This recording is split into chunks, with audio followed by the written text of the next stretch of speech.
My name is Borat. I like you. I like sex.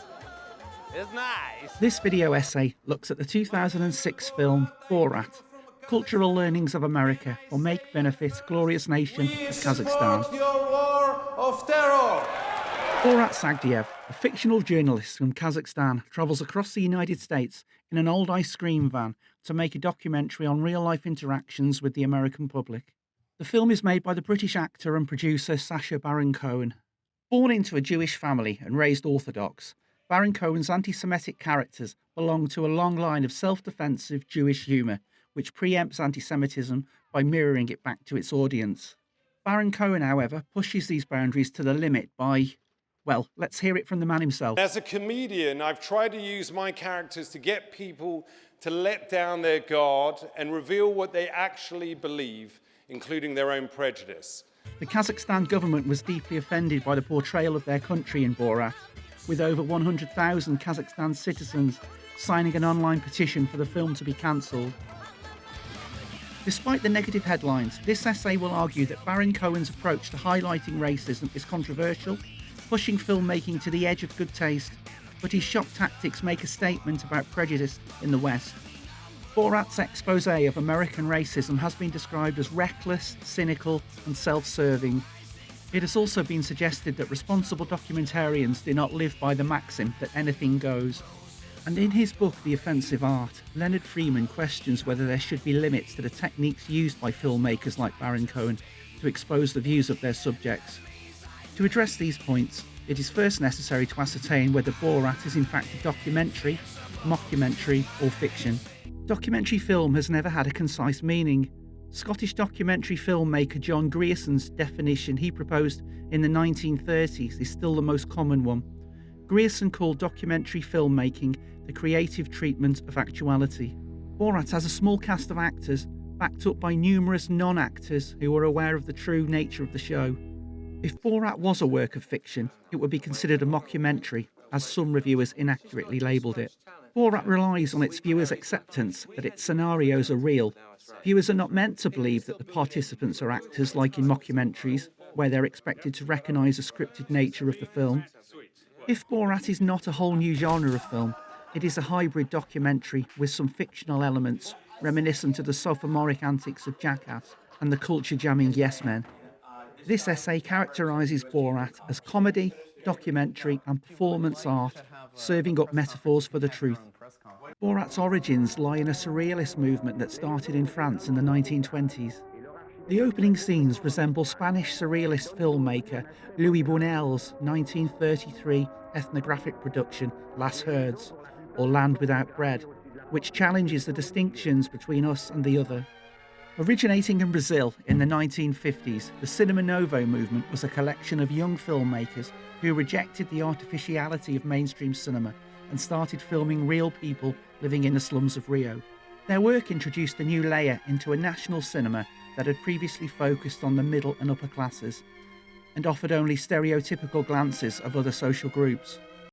In their 1970 manifesto, Towards a Third Cinema, Argentinian filmmakers Fernando Solanas and Octavio Getino split cinema into three categories. Mrs. Robinson, you're trying to seduce me. First cinema, which they considered to be Hollywood, the cinema the public were familiar with. Second cinema, this was art cinema.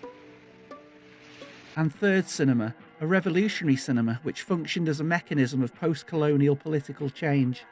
Solanas and Getino claimed that you have to shock, you have to make people uncomfortable, and declared the camera is a gun which shoots 24 frames a second. The metaphor of the film camera as a gun dates back to the origins of cinematography.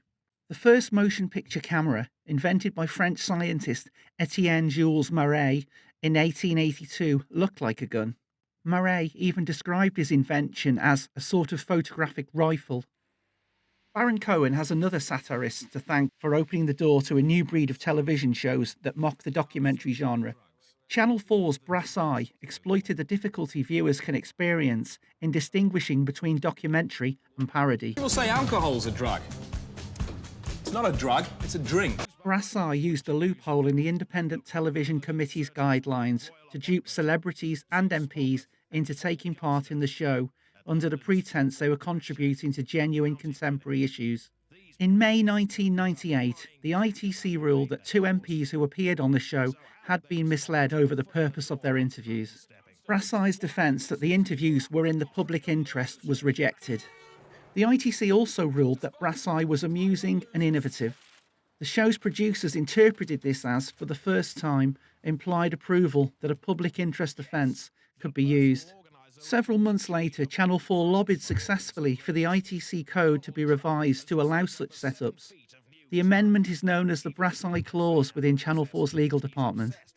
Brass Eye producer Andrew Newman went on to develop the 11 o'clock show, where Baron Cohen launched his Ali G character as a consequence of the changed ITC code. Brass Eye's strategy was honed on Ali G's celebrity interviews and then perfected by Borat. Like Borat, Brass Eye's controversial approach pushed it to the limit of good taste, shocked its audience, and gained cult status. In the world of cult cinema, shock is important. As American filmmaker Nick Zedd once claimed, any film which does not shock is not worth watching. Another show that reached cult comedy status was Matt Lucas and David Walliams' character-based sketch show Little Britain. The show was criticised for pushing the boundaries of taste too far and engaging in the humour of humiliation. You can compare Baron Cohen to an older generation of Jewish comic filmmakers. In Mel Brooks' 1967 film, The Producers, he shows a Broadway audience delighting in a Nazi musical intended to repulse. French sociologist Pierre Bourdieu stated that the viewer needs to look beyond the initial layer of meaning in a text to really understand the message, and that they can only encode a text if they have empathy with it. Sometimes this comes from being educated about the text, or by rereading it. This is especially true with texts such as Borat. It is easy to dismiss Baron Cohen's work as tasteless. However, insight into his work shows that Borat is an effective statement against racism. Most theatre and cinema productions aim to draw the viewer in and create an emotional response. But German playwright Bertolt Brecht wanted the opposite. Through his Verfremdungseffekt effect, or alienation effect, Brecht wanted to distance his audience, to give them space to consider why is this happening. He did not want his audience to be merely entertained. He wanted them to think, to ponder, and objectively observe the performance that was unfolding in front of them. Although Brecht applied the V-effect to theatre productions, it can also be applied to film, and is particularly important when considering Baron Cohen's shock tactics. In the first half of the 20th century, French philosophy was dominated by Henry Bergson, also Jewish, but much more secular. Bergson believed laughter must be cruel because it serves a cruel function. He thought comedians engaged in socially divisive practices, and it's been argued that Borat exposes prejudices in a way that encourages division, suspicion, and even violence. What is the best gun to defend from a Jew? Like Baron Cohen's films, French philosopher Emmanuel Levinas' work was rooted in Judaism. Levinas' commentaries were a response to the atrocities of the Holocaust that ripped his family apart. He believed that when coming face to face with the other, we must allow ourselves to feel the gravity of the love of one's fellow man. When comparing Baron Cohen's methods to the writing of Levinas, Baron Cohen has been criticised for not seeking further elucidation when his subjects expressed racist opinions. It has been suggested that the subjects on Borat may not have been the racist Neanderthals they were portrayed as in the film, that maybe they were unsure of what he was saying, maybe they were indulging this weird foreign visitor with a camera crew. Further questioning of his subjects may have provided them with an opportunity to acquit themselves. American filmmaker Robert Flaherty once commented that sometimes you have to lie. The residents of Glod, the Romanian village where several of Borat's scenes were shot, were paid a small amount of money to appear in the film, but the true nature of the project was never explained to them. The characters were depicted as extremely primitive and have said in interviews that they felt tricked into behaving the way they did and had no idea how they were going to be portrayed. One of the participants in the dinner scene in Alabama even claimed Borat ruined their life. The Kazakhstan government's anger about the film subsided as the global awareness of their country was elevated thanks to Borat. And in 2020, the Kazakhstan Tourist Board announced they were adopting Borat's catchphrase, "Very nice," as a strapline for an advertising campaign. In conclusion, this essay has argued that Borat is a political statement dressed in a hybrid comedy and documentary form. Sacha Baron Cohen cares and tries to make a statement in an artistic way.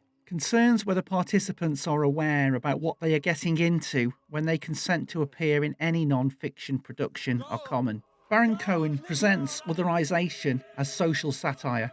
The harmless ineptitude of the foreigner makes him unthreatening enough to allow the people he encounters to let down their guard and reveal their true feelings.